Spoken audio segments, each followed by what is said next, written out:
You're listening to the Jersey Guys Podcast, the show that talks about hard rock, heavy metal, AOR, and West Coast music. In-depth conversation and special guests are always on tap, so settle in and turn it up.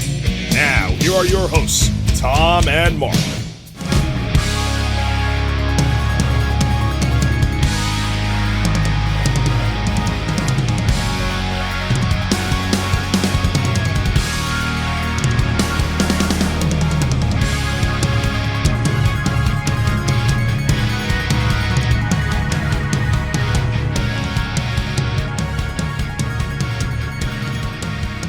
Hey everybody, this is Mark Ballo from the Jersey Guys Podcast. Welcome to a brand new episode. I'm here with my co-host Tom Coyne, and today we've got a special guest, Tom's son, TJ. And TJ is 21 years old, and he's been wanting to come on to the show, and we thought this would be a great time to have him on. He's home from college break, winter break, and we thought we'd have him on here, and we decided we were going to talk about the Black Sabbath discography. Basically focus on the first 8 albums with Ozzy Osbourne, and then the 3 albums that Ronnie James Dio recorded, of course, 1980 and 1981, and then again in 1992. So yeah, we thought we would have a kind of a cool discussion here, and Tom and TJ kind of do the bulk of the talk here on this one, and I kind of stepped back and kind of acted as the moderator on this one. So we hope you guys enjoy it. So Tom, why did we want to do this? What was the idea behind doing this? Well, the biggest reason I wanted to do it is because it's one of my 2 favorite bands. The 50 plus years I've been listening to music, and it just seems to me that nobody has done this. You know, they're 2 eras that are kind of separated out, even though it's the same band, basically, with just a different frontman. So I thought it would be something different and interesting, and hopefully spark as much interest from listeners as I got from it, and talking with TJ about it, who's a big Black Sabbath fan as well. So, well, welcome, TJ. Thank you for having me, Mark. Dad, thank you for having me as well. Yeah, this is going to be a cool one. This is definitely a different thing. It's the second time we've had 3 people on. So, as far as being in the studio. So, let's get right into it. I'm going to basically play moderator on this episode, and I'm going to let TJ and Tom kind of get into it. And so we're going to start, as we usually do when we do these discography discussions, and we're going to start with the first album and go chronologically. So Sabbath, everybody knows, classic, legendary heavy metal band. The first album came out in 1970. Tom, you want to start and give us your thoughts on that? Yes, I have a lot of thoughts on this album. I didn't listen to this album until I was already introduced to them on Master of Reality. Basically, it was an age thing where I was in grammar school at the time, and Master of Reality was the first album I heard, so I went back to the other 2 after that. 50 years after the fact, 50 plus years after the fact, I still love this record. It still has the same effect on me it did as a 12-year-old kid. There's nothing on this album that even remotely has dated at all, which is incredible. To go through every song, there's no reason to. I think anybody that's into this type of music knows this album inside out. And I think the biggest compliment I could give to it is that, for me personally, it has not dated at all. It still has a monumental impact when you listen to it. It's like nothing else. And that's what I could say about it without really going into crazy detail. We'll get some of TJ's thoughts on it, and then I'll come back maybe on it. Yeah, definitely. Now, TJ, full disclosure here, right from the start. I mean, you are how old? 21. 21. Okay, so from 21-year-old, let's talk about 1970 Black Sabbath debut. Yeah, so this is like a really long time before before I showed up. 30 years before I was born. So this is some legendary stuff here, I gotta say. This is, I would say, the first album in heavy metal genre. Like, this is like the foundation of hard rock and heavy metal. Again, when I got into Black Sabbath, this wasn't the first album I dove into. I would say Heaven and Hell is the first album. So I kind of had to go back a little bit and breaking down this album. there's some notable songs here that I came across, such as The Wizard, which is such an iconic song, which was actually inspired by the character Gandalf from the Lord of the Rings and Hobbit movies, which I thought was pretty interesting to point out. Also, Behind the Wall of Sleep, or NIB, that's another great song. So this is a great record right here. And definitely, I would say, the foundation for all the bands that come afterwards, I would say. Yeah. Oh, definitely. I would totally agree with that. I think without overstating something that's been said a million times, this is pretty much the Old Testament of hard rock / heavy metal, this album. If I had to pick one record, I would probably say this album laid the template out for a kind of down-tuned, serious, scary as all hell, without overly trying to be. I mean, it was basically a bunch of guys in their early 20s that were writing in a certain style that had nothing else to really base it off other than themselves. And yeah, there's not. I wouldn't even go through the songs on the album, because there's nothing weak on this record, and the biggest compliment I could give is that it hasn't dated one iota in 50 years. Right. Yeah, I mean, I think everybody can agree it's pretty much an all-time classic for sure. Now, the funny thing is, back in the 70s, and you saw bands that they would release things like in a matter of a year, you would see, or less than a year, sometimes in the same year. We spoke about that actually today. Albums come out, a second album come out. Two albums. And that's the case here with Sabbath, because later on in 1970, they released Paranoid, their second album. It was very common in Britain, even in the early 70s, because a lot was based on the template of the Rolling Stones and the Beatles, who did that. The Right. Beatles, at some point, I think, even released maybe 3 albums in the course of a year. Yeah. So it was more, you saw it more with UK bands than bands in the States. Led Zeppelin released a couple of albums early on. I believe Led Zeppelin 1 and Led Zeppelin 2 came out within the period of 12 months. So it wasn't uncommon at this time. Yeah. For UK bands. What were your thoughts on Paranoid? Paranoid was, I guess, a step up, if that was even possible, but I would say it was a step up only because I thought the production was a little fatter than the first album. The songs were a step, I hate to say a step up, but I really think by this album, already by the second album, they had such an identifiable sound. I think on the first album there was hints of blues rock, throughout the album, where you could see like they had that template was in place, but there was a lot of meandering and jamming and a lot of blues rock type of almost Cream type of soloing and jamming. Paranoid was very structured songs, and the songs they sang about were very much inspired by the Vietnam War and what was going on throughout the whole world, particularly America for a UK band. And I would say that album was every bit as good as the first, and probably even a little bit better if that was possible. TJ? Yeah, I would agree with my dad here. I would say Paranoid kind of comes out of the gate from the start and just hits you right in the face.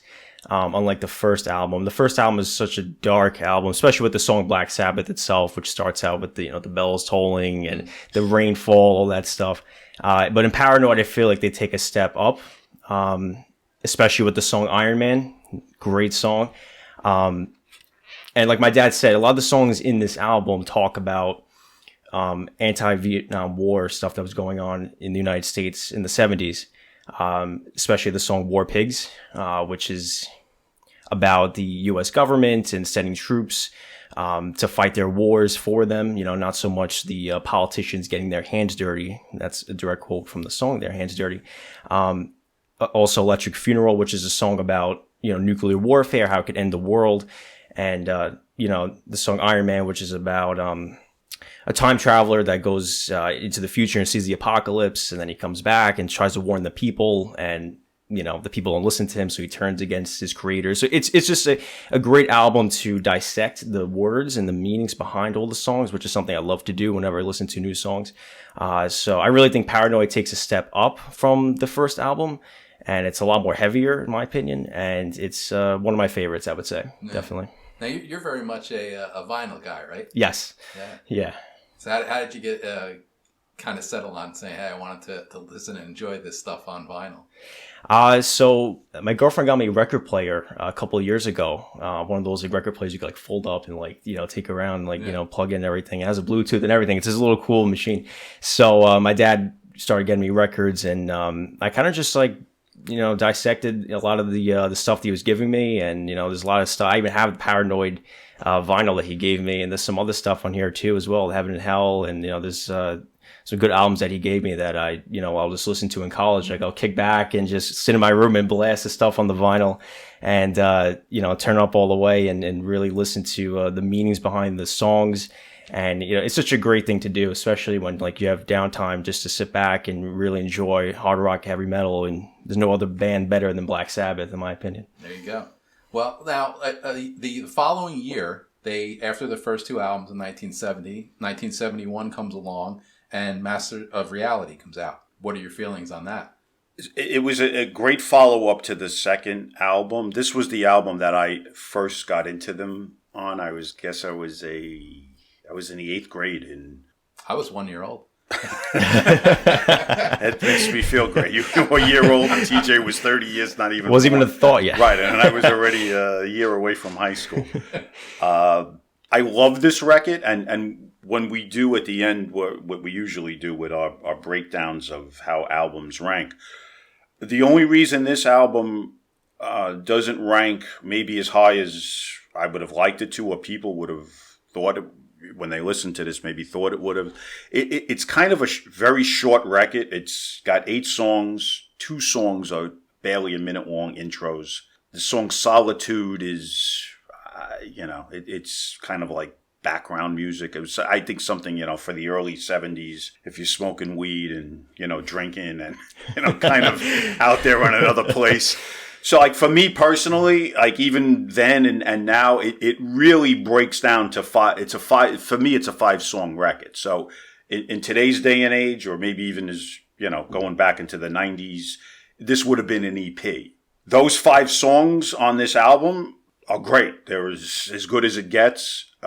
From Sweet Leaf to the great After Forever, which is one of my favorite, Children of the Grave, Lord of This World, Into the Void. It's great. It's just a little short on content for my. That would be my only knock on the record. Yeah, I would agree as well. It's a short record, and it's a dark record. It's everything that they talk about in all these songs are just dark. Again, Sweet Leaf, another great song, starting off with Ozzy just coughing into the microphone, that one's about marijuana use. Children of the Grave, I think that's one of my favorite Sabbath songs, I would say. And I love to have the argument about, is Children of the Grave better than Children of the Sea? It's kind of like Dio versus Ozzy, just taking out that one word and comparing the two. It's really hard to do as well. I don't know which one is better. I would say it's a stalemate. We're kind of doing that today. We're doing the Ozzy versus Dio. So. Right, so that's a good thing to. Yeah, no, absolutely. Yeah, it's something to think about for sure. It's like, which song is better? I don't know. They're just so great. And then Into the Void, another great song, which is really about Earth becoming so terrible that a group of astronauts fly out to space to try to find a new planet. It's just such a strange concept here. And again, Children of the Grave is another anti-Vietnam War song. So, it's a great record, a short one. But I wouldn't take away anything from this besides the fact that it's awesome. Yeah. What's amazing is that he's, with modern technology, has figured out what a lot of these songs meant. And back in the day, I used to listen to them repeatedly with headphones in my bedroom as a kid. And you'd try to figure out what they were, because they weren't the average. Even back in that era, even as great as Led Zeppelin was, Led Zeppelin had a lot of songs about, women and sex and, that type. But these guys, you knew there was so much going on. And you listen to these songs, After Forever, would you like to see the Pope on the end of a rope? Do you think he's a fool? And you'd be like, oh, is that now it's religion. And it's like, what does that mean? Are they anti-religion? Are they just mad at There were all these things that went on. We all loved Sweet Leaf because any kid that was in high school at that time, either dabbled in pot or know that somebody did smoke pot. So that was like, okay, you knew what that song meant. Yeah. But stuff like Lord of this World, Children of the Grave, that was like, what does this mean? Yeah, absolutely. Children of the Grave is, it's an anti-war song, but you really dig into what it's about. It talks a lot about to the youth, the children and how we are growing up in this society. We're fighting wars for our government, right. across, countries and everything like that. And it's really great to break down and listen to. Well, that was their mantra for a couple of albums, from Paranoid to Master of Reality and a little bit into Volume 4. That was a very big mantra of theirs, was the anti-war and the way governments were throwing young people out there to fight their wars over a lot of bullshit in many instances. Another thing I wanted to say about this record before we move on is that it's widely accepted or talked about that this was the album that is regarded as the beginning of doom, sludge metal, all these different terms that have come over. And I think it was mainly because of the production of this record. If you listen to this record, it didn't sound like any of their other records. It was super, super bassy, that even if you wanted to take the bass out of it, it still was ridiculously bassy, and not in a bad way. It still had a good sound, but it had a very different production than any of their other albums. It had that, between the context and the way it was recorded, it's widely talked about is that this is like the first doom, sludge, whatever, all these terms that have come out over the years all go back to the production and the content of this album. Yeah, this is like one of their most successful albums, definitely in the top 3. For Black Sabbath. In terms of sales. In terms of sales, yeah, absolutely. Because this was the first album that started to break the States. The first two at the time, I mean, they did later, but the first two didn't so much as this one. Right. Now, you mentioned it just a minute ago. You talked about it. The following year, now it's 1972, Volume 4 comes along. So what were your thoughts on that? More of the same in terms of a great band. Just getting better and better, which was hard to believe. They were one of these bands that, at this juncture, just when you thought they couldn't get better, they got better. And this album, to me, is better than the first 3, just on its content. This was 10 songs, and every song was great. And it also had that kind of similar production to Master of Reality. But the songs just speak for themselves on this album. This is one of my all-time favorite records. I mean, TJ could elaborate more on songs. Actually, I looked into what these songs meant, and I couldn't find a lot, to be honest with you, on this album in particular. Obviously, we know Snowblind is about cocaine usage. That was very heavy at this time period. And Snowblind is a great song. You listen to what they're talking about, icicles within my veins, all that stuff. It's crazy. And Supernaut, that's a great song. I mean, that's, again, top 5, I would say, songs. It's one of the all-time great riffs. Yeah, I would say top 5 Sabbath songs personally for me. The riff is incredible. Oh, it's amazing. I remember the first time hearing that song on the radio in the car, and I was out at a traffic light. I was like, "What is this?" That's the type of song. What is this? This is just as soon as you hear that riff, it's like you stop what you're doing. I'm like, "Wow, that's crazy," And there's other songs in here too. Cornucopia is another good one. Cornucopia is great. Yeah, Sing Vitus Dance, that's a great one as well. So again, there's just more good stuff on this album, building on the previous albums here, and I would say it's up there. And the super doomy Under the Sun that closes out the album. Absolutely. Well, now moving right along. I mean, it's rapid fire now, just as we talk about with bands in the 70s. 73 now, Sabbath, Bloody Sabbath. What do you want to say about that one? Well, even more than I said on the first 4. Yeah. This, in my opinion, is their best album. This was their apex, in my opinion. I actually saw them for the first time on this tour at Madison Square Garden with Aerosmith opening on their first album. So this was the first time I saw Black Sabbath. This album was even a step up from Volume 4. The songwriting was phenomenal. They integrated keyboards heavily on certain songs by way of the great Rick Wakeman from Yes. This has always been my favorite record.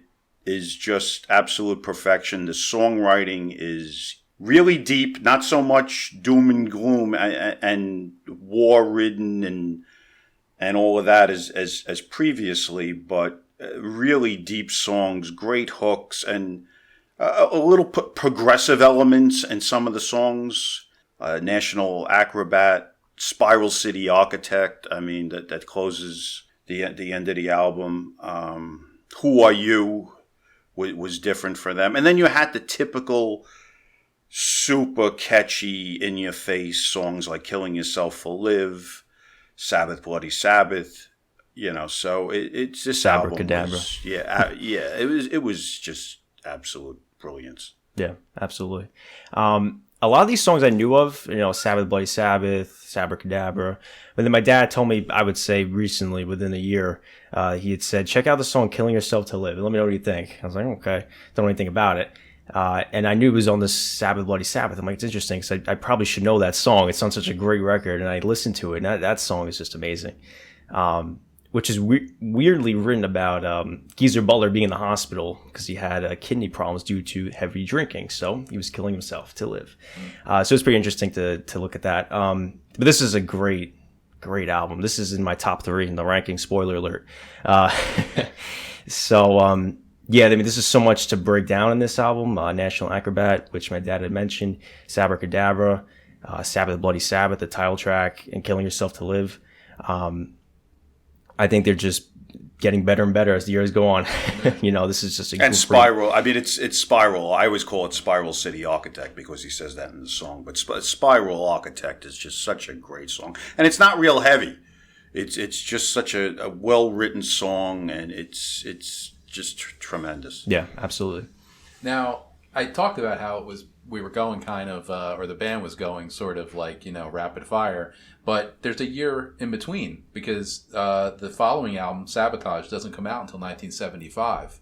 Now, you can, what was the reason for that? Was the band just touring more heavily, or was? Yeah, well, the band got big in the States on this album, Sabbath, Bloody Sabbath. They played the California Jam, and that. The California Jam, when you do research and read a million books on Black Sabbath like I have, the California Jam, believe it or not, is really the first thing that broke Black Sabbath in the States. Because this was their first tour of the States. Even though they had 4 albums out, this was their first major tour of the States. They had played in the States as an opening band and whatnot, but this was their first time as a, arena headliner, and that California Jam show broke them pretty big, even though they were not one of the headliners on that bill. That was like I said, that was the first time I saw them, and that was more extensive touring than they had did on the 4 albums before. Now, Sabotage, what were your feelings on that? Well, this was the second time I saw them on this album. I saw them at the Garden with Ted Nugent opening, and another great record. I always tell people with this record, even if you don't want to digest the whole thing, just the first 2 songs out of the Hole in the Sky and Symptom of the Universe.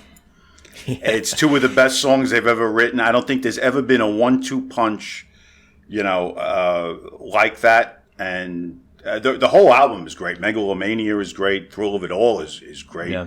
The Writ, Superzar is good. They used to use Superzar as a introduction when they came on stage because it was an instrumental.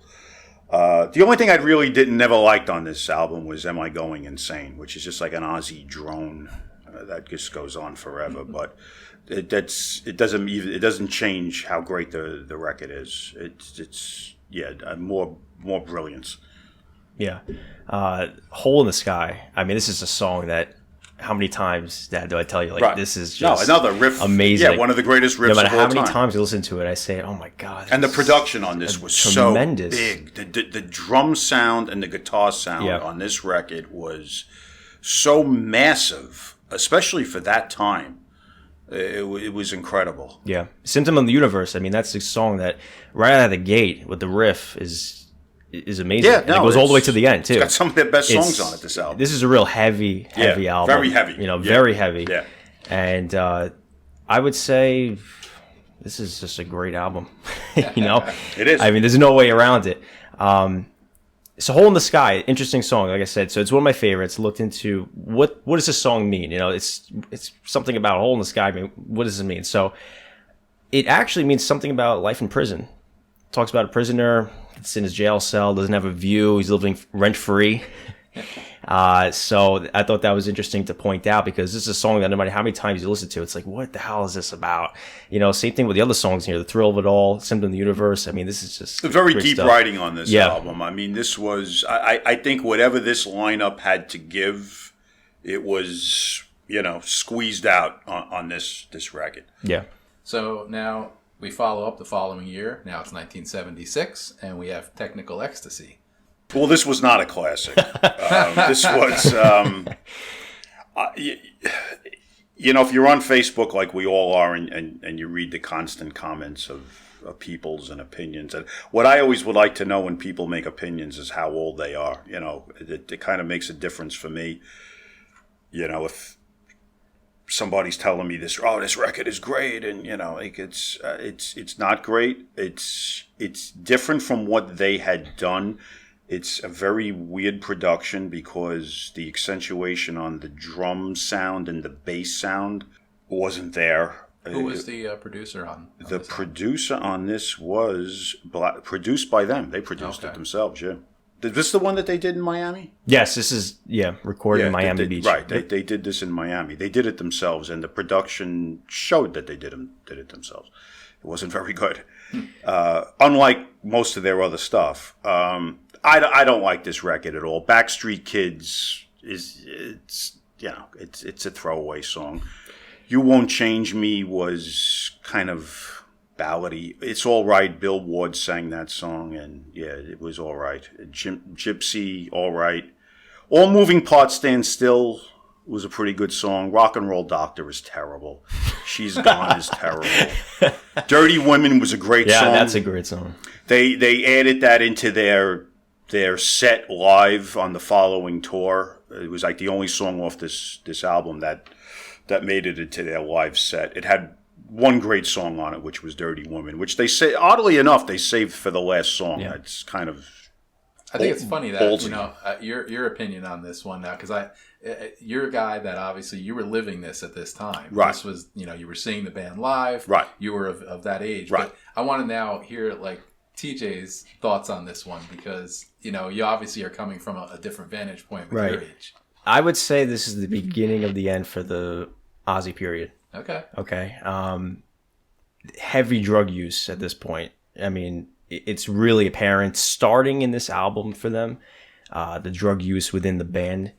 But I would say this is the beginning of the end for them. This was recorded in Miami Beach, and it's just different because they're so used to the doom and gloom, of the earlier albums.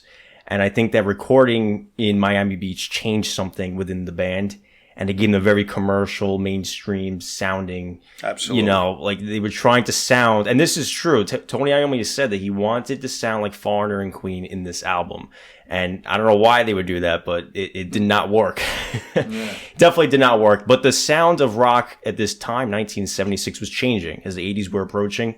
And I think Sabbath was really trying to catch up with the times and try to stay with these bands like Foreigner, Queen, and some of the others. And I think that just didn't work. I think it fell flat. A lot of songs are boring, except for that one song, Dirty Women, which is a great song. Dirty Women is a great song. That's a good one. Yeah, that's a Black Sabbath song. Yeah. It's about, prostitutes working in the big inner cities, and it's got the great Sabbath peaks and valleys, and it was. The only problem is that's the only song on the album that was remotely like that. I would say when it comes to listening to hard rock and heavy metal, there's two things I look for. And one, which is in the beginning of the song, I like to hear something right at the gate that's really heavy. It's got a nice riff, or a song that starts out slow, but it progressively builds to something. And that's what Dirty Women does. That's why I like that song so much, is because it starts out, slow, and then it builds, and then it just, and then it kind of fades out with the piano part. Right. Yeah. That's why that's such a great song. Everything else was just there, I think, for me, this album. Beginning of the end, I would say, definitely Ozzy. And just to throw something at a god-awful cover. What is that? The cover was What is that? Very different. Yeah. So now TJ, you say, your words are at the beginning of the end. So, 1978 comes along and it basically is the end of the Ozzy era. Right. Never Say Die is released. Let's start with you on this. Yeah. one. What are your feelings on this? I would say the same thing, as Technical Ecstasy, but I think it's a little bit better. It's a slight advantage I would give to Never Say Die, because they sound a little bit more like traditional Black Sabbath, I would say. A notable song in here is the title track, Never Say Die. And I would also say Junior's Blade is another great one too as well. But again, the drug usage in the band is just becoming worse at this point. Right after this album is, released, I think Ozzy's tossed within a year or two from the band. And Osbourne said himself in 1981 interview that he said that Never Say Die was the worst piece of work that he's ever done. He said he's ashamed of the album and disgusted with it, which I think was something to point out, because this was not a good album, in my opinion. I think he says that because of where he was. He left the band at the beginning of the recording of this. And that's when they had Dave Walker briefly was the singer. And then he came back and finished the record with them. I like this record.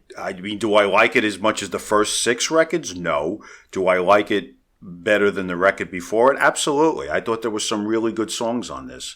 I like the production better. They sounded more like Black Sabbath than the last record. Never Say Die I liked. I liked Johnny Blade. I liked Junior's Eyes. I liked Hard Road. I liked Air Dance. I liked Over to You. I thought this was a good record. I didn't think it was... I really didn't think it was the end of them, because I liked it better than the album before that. So in my mind at that time, I thought, they were still going to be a growing concern going into the 80s with the classic 4 original members. Again, I didn't think it was as good as the first 6 records, but I liked it, and I still like it. Well, now that's basically where we're at, because we're up to the first 8 Sabbath albums with Ozzy, and now he's gone. You talked about the drug usage; everybody knows that. 1980, and you got Ronnie James Dio coming into the picture, and you have Heaven and Hell. Let's talk about that album, because that's, I think, pretty much a landmark album, right? Yeah, it was. There's no question about it. Me personally, I went kicking and screaming into listening to this record. I wanted no part of the fact that Ozzy was out. Really? I didn't like the idea that Dio was in. To me, he was the guy that sang in Rainbow. He was nothing more and nothing less. I didn't really, even though he had a good voice, I didn't see him fronting my beloved Black Sabbath. And when this record came out, I was very reluctant about it. I remember there were some guys in my neighborhood who bought it and were telling me, "You got to get this record. It's really good." And I reluctantly bought it, and it won me over. It won me over. It's a great record. It merged these two talents from two great bands into something that I never thought would have been as good as it was. But I'll turn it over to TJ. Yeah, so Dio is my favorite singer ever. My dad will, back me up with that one. Yeah, he read the Dio book like in 10 minutes. Yeah. My first exposure to rock was Dio's Holy Diver. Mm-hmm. So Dio is a special place in my heart. So seeing him here in Black Sabbath, 1980, Heaven and Hell, this is just, I would say, a perfect album. This is my favorite Sabbath album. Again, spoiler alert. But this is just a great, great album. Notable songs here, Heaven and Hell, of course. A song that I've tried to break down even myself and say, what is this about? because the lyrics here that Dio, that he talks about is just you can't even fathom what it's about. He says the devil is never a maker, the less that you give, you're taker. Nobody knows what that means. I mean, there have been so many websites and people trying to break it down, but they just can't. But I guess that's the fun of it. So Heaven and Hell, Neon Nights, great opening. I believe that's the first song in the album. Yeah. Lady Evil is a great song. Children of the Sea, Die Young, which is a song that I was exposed to recently, within a couple months ago, Die Young. And you showed me the live version of that song. Right. And I was like, I got to go back and look at this and really listen to this. And I was like, wow, this is great. This is good stuff.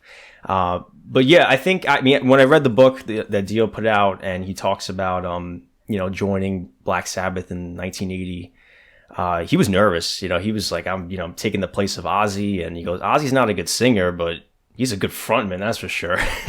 Yeah. He was really nervous getting into it. And, he did receive a lot of backlash at a lot of shows. And, but I give him credit. I mean, this is amazing, this album. No, he gutted it out, and he did receive a lot of backlash. And from myself, too. I honestly, when I found out he was in the band, I was less than...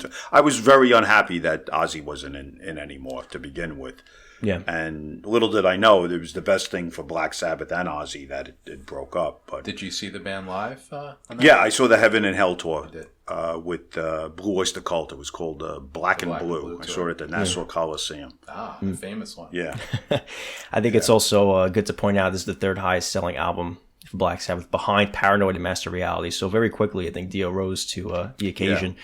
So I think this is a great album. I mean, there's just nothing around it besides the fact that I never thought he would have fit this much in this band, because I liked Rainbow when he was in Rainbow. I've come to love Rainbow more as the years have gone on. And don't forget, I grew up on this stuff, and I was high school, sometimes, drop out of high school. So I didn't have all the digesting time that maybe you guys had with some of these records. I liked Rainbow. They weren't like at that time like a band that I thought were like incredible. I thought Black Sabbath was incredible, and I didn't think he would have fit in as well as he did. And the songwriting, for the most part, on this album was tremendous. I think if I had to be a little picky, I think it does. I think it does taper out at the end a little bit. Walk Away, Lonely is the word. Yeah, they're not bad songs, but But there's 5 or 6 absolutely iconic songs on here that are also talk about stuff that's not dated at all. It sounds like it was recorded yesterday. I think what Dio brings to the table is the type of lyrics that he talks about. All the stuff about dragons and knights and all this medieval stuff, and it's really a game-changing aspect for this band, because they're so used to the doom and gloom with Ozzy and talk about drugs and wars and stuff like that. And then you bring Dio that gives it almost like they kind of merge. They merge it, right? Yeah. And it worked. I think that's what I didn't think would work. Right. That's what I was against when I found out that he was. I actually did not buy this record when it came out. I boycotted it. And there were guys in my neighborhood that knew how crazy I was about Black Sabbath that would actually accost me and tell me, I can't believe you haven't bought this record. And I was like, I don't. The guy in Rainbow singing, and you gotta listen to this record. And I did buy it. I went to King's Plaza in Brooklyn, and I bought the record at Sam Goody's, and I listened to it, and it won me over. Yeah. Well, now 1981, a year later, comes along, and now we have Mob Rules. So let's talk about that. What could I say about Mob Rules? Let's see. It's good. It was, it's to me, it's even better than the predecessor. This record was just, I can't say enough about it. It's every song. He really, you could see how much he fit into the band. Mm-hmm. And some of these songs, you could see how he enveloped the Sabbath influence, because there was some really dark stuff on here, like Sign of the Southern Cross, Mob Rules, Slipping Away, Falling Off the Edge of the World, over and over. I mean, voodoo. This is a deeper, darker record, I thought, than even the predecessor. This record was, to me, was Dio totally infusing himself into the Geezer Butler, Tony Iommi template. Yeah. I would say, I agree with everything. But I would say the song, The Mob Rules, it's okay. It's probably the weakest song on the album. Yeah. Right. And it's an iconic song. Yeah. That's how good this album is. Right. It doesn't really move me that well, but there's other songs, of course, I do. Like Voodoo, Sign of the Southern Cross, Country Girl, which... Country Girl's a great song. Very underrated song, in my opinion. Not talked about a lot. Yeah. And Falling Off the Edge of the World.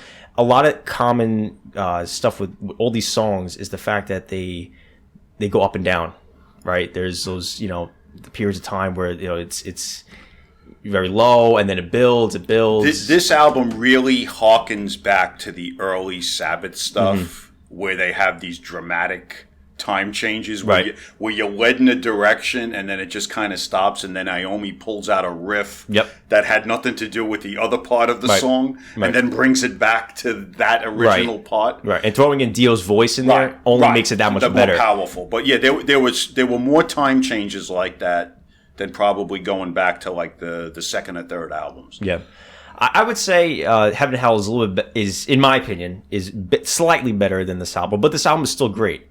I think it's still a fantastic album. The cover is so dark. You have Black Sabbath Mob Rules. It looks like it's like blood on the walls and satanic signs on here, and like a cult. It's dark. It's really dark. Yeah, no, and it is. I think this is a phenomenal album. Absolutely. And both of these were produced by Martin Birch, who's always been one of my favorite producers, and both of them had great production, especially Mob Rules.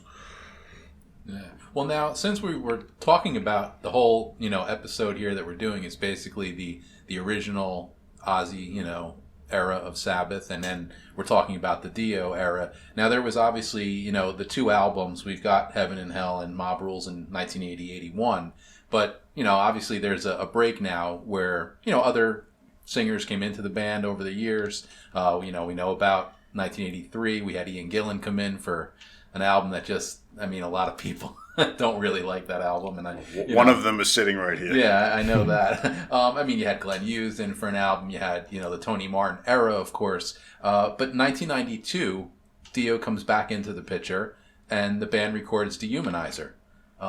What were your thoughts on that? Obviously, we're 10, 11 years from the last time Dio was with the band. So it's a whole different time. Music is different. What were your thoughts on that? Well, I think this, in retrospect, not that I knew this, 29 years ago, but I think this was a cash grab. And I've read enough books, Iommi's book, and other things too. People were kind of clamoring for a return of this lineup. I personally wasn't, because I was a big Tony Martin fan, and I liked all those Tony Martin albums, and I kind of settled into that lineup with Cozy Powell and Neil Murray and Tony Martin and obviously Iommi.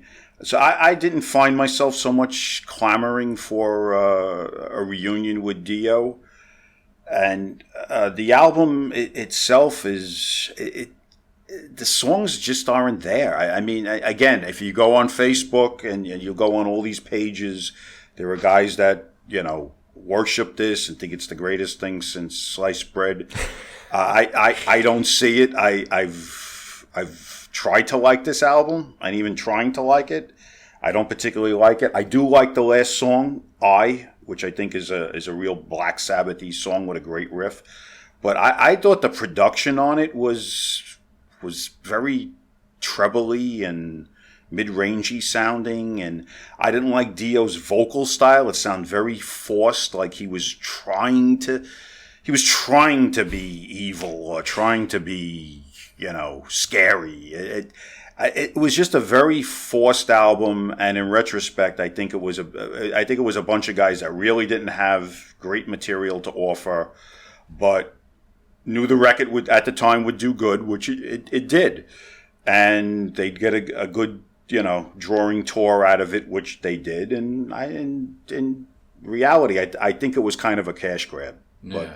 Well, now this is interesting because I hear, you just said your feelings on this album. So now I want to hear TJ's thoughts on this because, obviously you're not coming from that same, point as your dad because, he was living it at the time. Right. You weren't born yet. So, looking at the whole, discography of the band up to that point, now, have you ever gotten into any of the other eras, like the Ian Gillan with Born Again or Tony Martin era? Have you listened to any of those? I've listened to Born Again, and it's just kind of there, I would say. I didn't really dissect the album, but I listened to a few tracks, and I would say it didn't move me really. That period.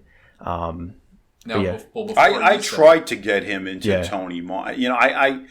I would say maybe about a year or so ago, I sent him some Tony Martin songs, and he listened to them, and he said, it wasn't bad, but it didn't really move. Right, this is there. And I think he's looking at it like his expectations of Black Sabbath. And me and you were actually talking on the phone about this yesterday.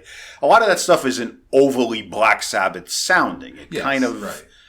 It's got elements of Black Sabbath, but kind of elements of, later 80s. Definitely more melodic. Right, more melodic. It's, right, the phrasings and the production.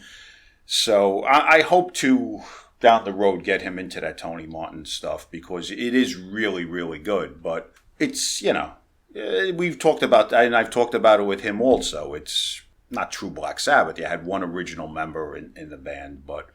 Right. Well, what were your feelings on Dehumanizer now?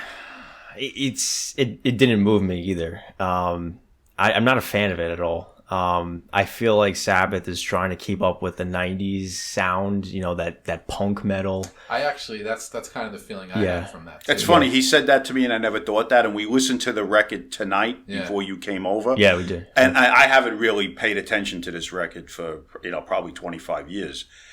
And you really could get the vibe that they're trying to sound more like that 92, 93. And that's, they're of that time. You look at the single, like TV Crimes, right? Right. I mean, that's very much in that sort of vein of that style of what was happening in like hard rock and metal or whatever at that period. Yeah. Right. I think that's what I didn't like about it because there was no reason for them to have to do. I mean, I don't know whether that was record company, pressure or their own brainstorm. Maybe just a sign of the times. Right, but it's got a forced vibe. It's a very dark album. It is. But it's like a modern dark album. Right. It's not like a 70s dark album, which is kick-ass. This is just, I don't know. Computer God was just there. It's some of the song, TV Crimes, it's okay. Yeah. But the song I think is good. That's a good song. That is a really good song. And kind of like what they did on Technical Ecstasy with Dirty Women. Yeah. They left the best song at the on end. The last. I give them credit for having the balls to leave their best song at the end of the album because that's usually not the lineup. Yeah. Time Machine, which was from a soundtrack. Right. That's another song that never really moved me. I don't really think that much of this record. I really did. I don't. It's just my own personal feeling. Well, now as we do when you and I, Tom, do these discography discussion episodes, we all we do a ranking of the favorite albums, 1 through whatever, and we're going to do that again here today. So, do you want to start with yours, Tom? I'll start with mine. Number 1, Sabbath, Bloody Sabbath. Number 2, Volume 4.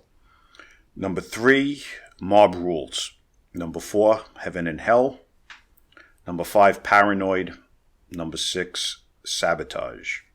Number 7, Black Sabbath Self-Titled. Number 8, Master Reality. Number 9, Never Say Die. Number 10, Technical Ecstasy. And number 11, Dehumanizer. Okay, TJ, I was thinking about this. One of my friends suggested this. I didn't catch it before you started, but I think we got to do maybe from the bottom up, and then we could build some anticipation with the listeners. I think we up to this point, it took us 6 months of doing this. No, absolutely. Kudos to your friend. I agree because it's like showing your hand. It's like being a poker player and showing your hand. Yeah, I said, my buddy Lance said this to me. I said, it makes a hell of a lot of sense. Absolutely, we got to start thinking. I don't know. Kudos to Lance. Yeah, I'll go from the bottom. I'll start. Okay, so number 11, Dehumanizer. Number 10, Technical Ecstasy. Number 9 is Never Say Die. Number 8, Black Sabbath. Number 7, Master Reality. Number 6, Sabotage. Number 5, Volume 4. Number 4, The Mob Rules. Number 3, Sabbath Bloody Sabbath. Number 2 is Paranoid. And for me, number 1, Heaven and Hell. Well, there you go. Interesting. So we'll put these up on the website as we always do. And, we always ask people to kind of, let us know your thoughts on them. Give us your, top album, top whatever, want to go do all 11. That's fine too.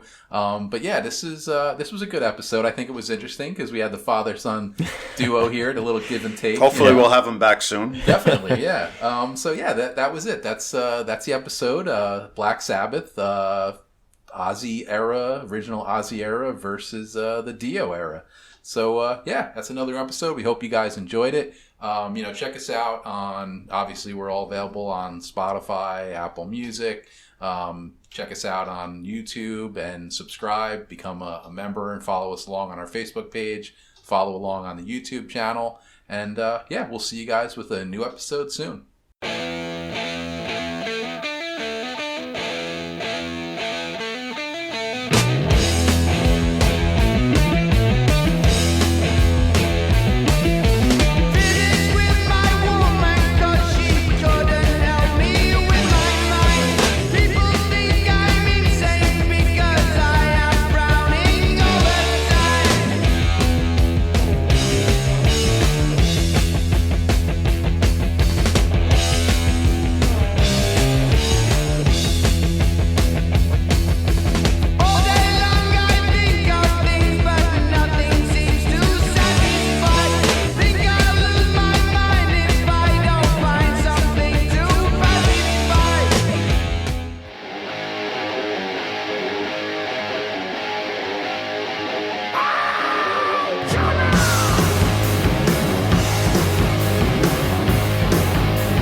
Nothing to say.